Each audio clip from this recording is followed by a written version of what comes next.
we're getting into the good stuff. We're going to do some positioning of the cranium.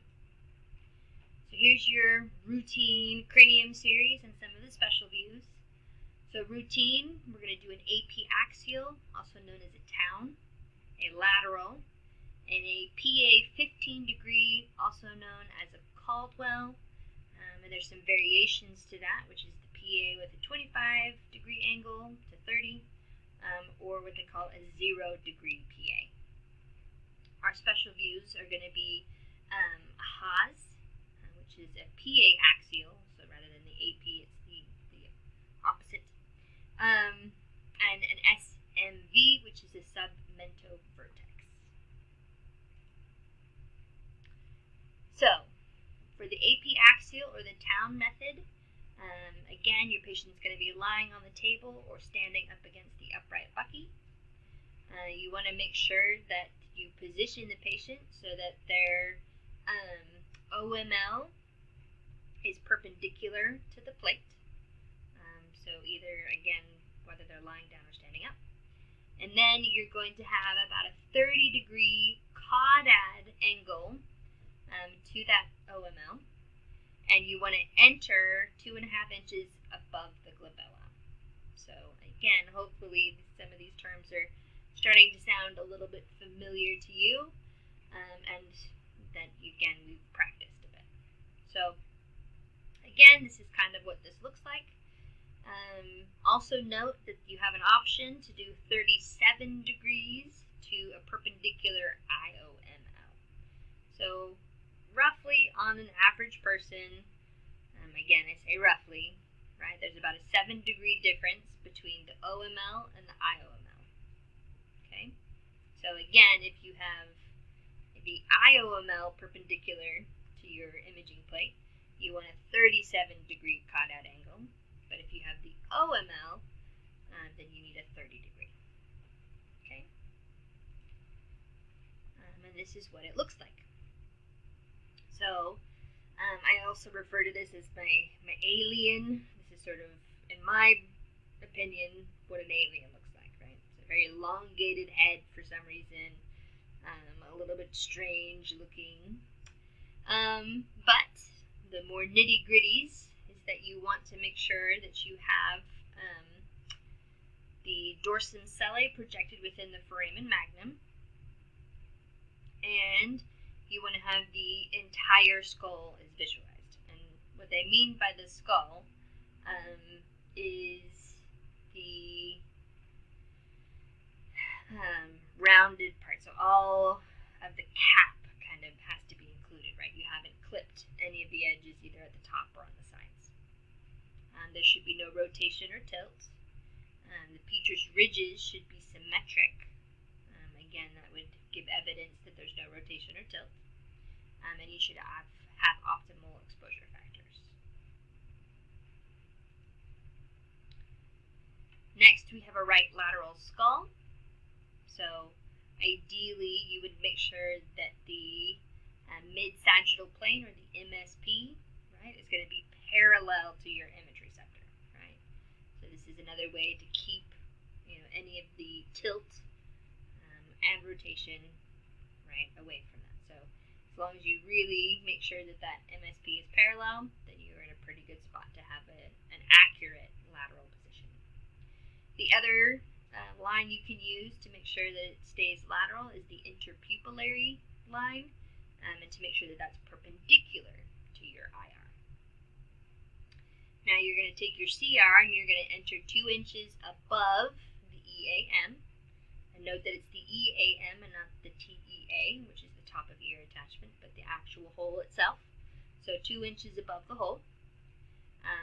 And again, this can be done either lying down or standing up, depending on what it is that you're looking at.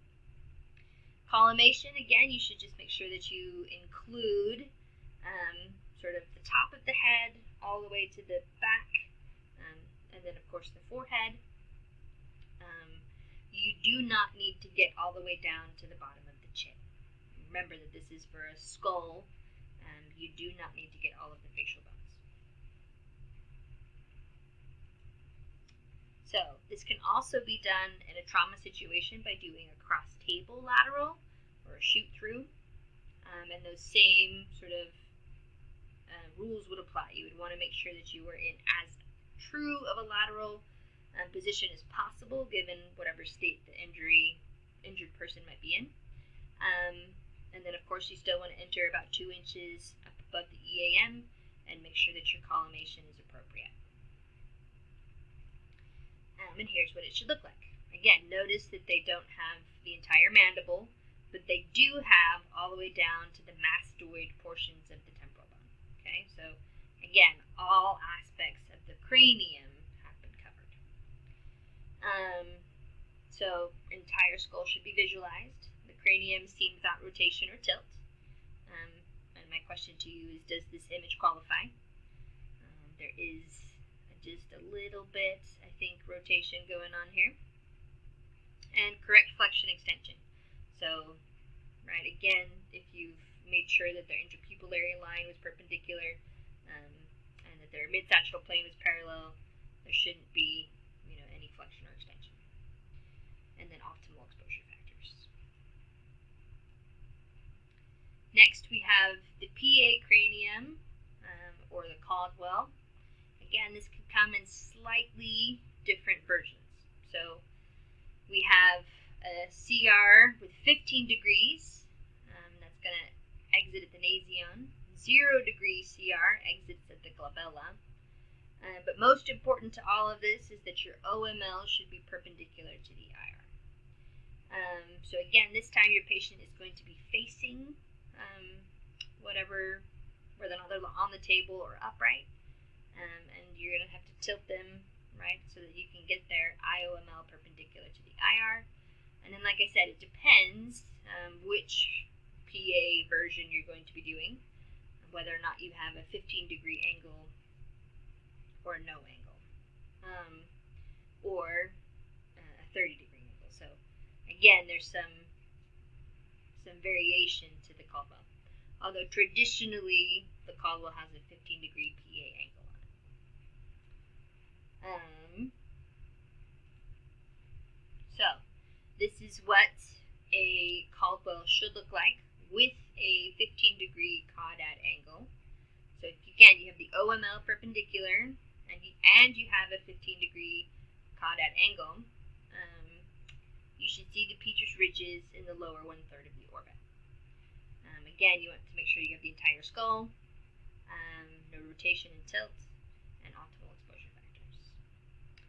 Now, if we have that same thing where you have the OML perpendicular, but you do not add a angle to your CR, then your petrous ridges should superimpose your supraorbital regions. So they should be, again, kind of in the top parts of your orbit.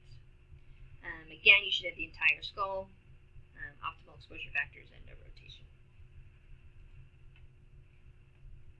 So again, here's some comparisons.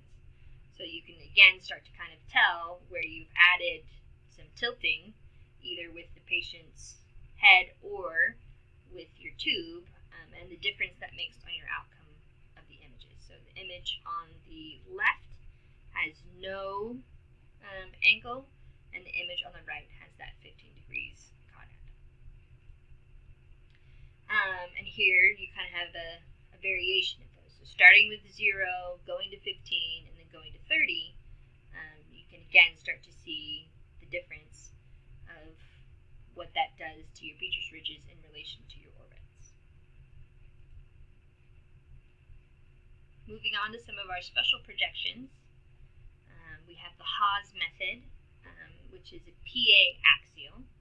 So again, you still want the OML to be perpendicular, but this time your CR is going to be 25 degrees cephalad, and the exit is 1.5 inches superior to the nasion.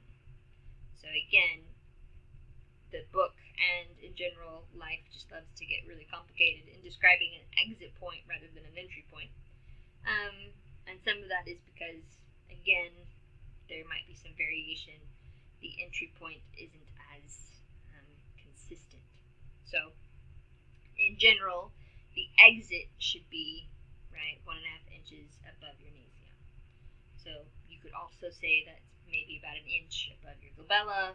They kind of more or less relate to the same thing. And this is what it looks like.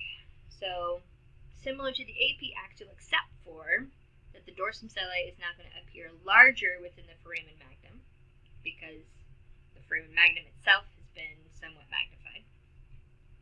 And then the occipital bone, right, is obviously a little bit more magnified since it's farther away from your image receptor in this particular situation. Our other special projection is an SMV, or a submental vertex. And this is the one where you really have to tilt them all the way back. So this time your CR is going to be perpendicular to your IOML, which means that your IOML should be parallel to your IR. So again, you really have to kind of tilt the head back, and you're going to enter to 1.5 inches inferior to the mandibular symphysis, also known as your mentum. So again, this one can be a little bit difficult for people with neck problems to do. So you can kind of see in the larger of the two images that they've done a little bit of a modification, where they've used kind of a portable IR and made some adjustments to still make sure that their lines were parallel and perpendicular as best as they could. And this is what it should look like. So again, you should have the entire skull. So don't cut off the back of the head, that would be very bad. Or the sides. Make sure again that your collimation is appropriate. You should be able to see the mandibular condyles anterior to the petrous ridges and pyramids.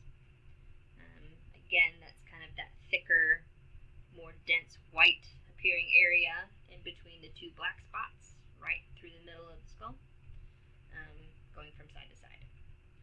And then no rotation or tilt, and optimal exposure factors. So, again, these are things that we will go over in lab, and this is what we want to make sure that you can also skills test on, and that you do some variation of this out at